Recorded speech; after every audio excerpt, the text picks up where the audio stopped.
ಈ ಮಾಟ ಮಂತ್ರ ಅಂದ್ರೆ ಈಗ ಕೆಲವೊಂದು ದಾರಿಗಳಲ್ಲಿ ನಾವು ಹೋಗ್ತಾ ಇರ್ತೀವಿ, ಯಾರೇನೋ ಮಾಡ್ ಹಾಕಿರ್ತಾರೆ, ಅದ್ ಹಾಕಿರೋದನ್ನ ದಾಟಿ ಬಂದಾಗ ಅವ್ರಿಗಾಗುವಂತ ಕಷ್ಟ ನಿಮಗ್ ಬಂದಿರುತ್ತೆ.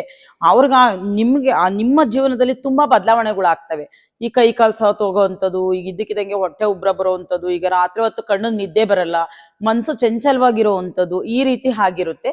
ಹಂಗಾಗಿ ಇದನ್ನ ಕೈ ಕೊಟ್ಟಿರುವಂಥದ್ದು ಅಂತಾನೂ ಇರುತ್ತೆ, ವಾಮಾಚಾರ ಅಂತಾನೂ ಇರುತ್ತೆ. ಮತ್ತೆ ಇದು ಮಾಡಾಕಿದಾಗ ಅದು ವಾಮಾಚಾರಕ್ಕೆ ಅಂತಾನೆ ಇನ್ನೊಬ್ರಿಗೆ ಮಾಡಾಕಿರೋದು ನಮ್ ಟೈಮ್ ಚೆನ್ನಾಗಿಲ್ದಲೇ ಇರೋದ್ರಿಂದ, ನಮ್ಗೆ ಅನ್ವಯಿಸಿರೋದ್ರಿಂದ ಅದು ಕೈ ಕೊಟ್ಟಿರೋವಂಥದ್ದು ಅಂತ ಹೇಳ್ತೀವಿ. ಈ ಕ್ಷೇತ್ರದಲ್ಲಿ ನಾನು ಹೇಳಬೇಕು ಅಂದ್ರೆ ದೂತ್ರಾಯನ್ ತಡನೆ ಶ್ರೇಷ್ಠವಾದದ್ದು. ಮತ್ತೆ ಚೌಡಿ ಮಂಡಲದೊಳಗೆ ಚೌಡಿ ಕಟ್ ಮಾಡಿ ತಡೆ ಹೊಡೆಯುವಂಥದ್ದು ಇರುತ್ತೆ, ವಿಶೇಷವಾಗಿ ಪಂಚಮ ತಡೆ ಹೊಡೆಯುವಂಥದ್ದು ಇರುತ್ತೆ.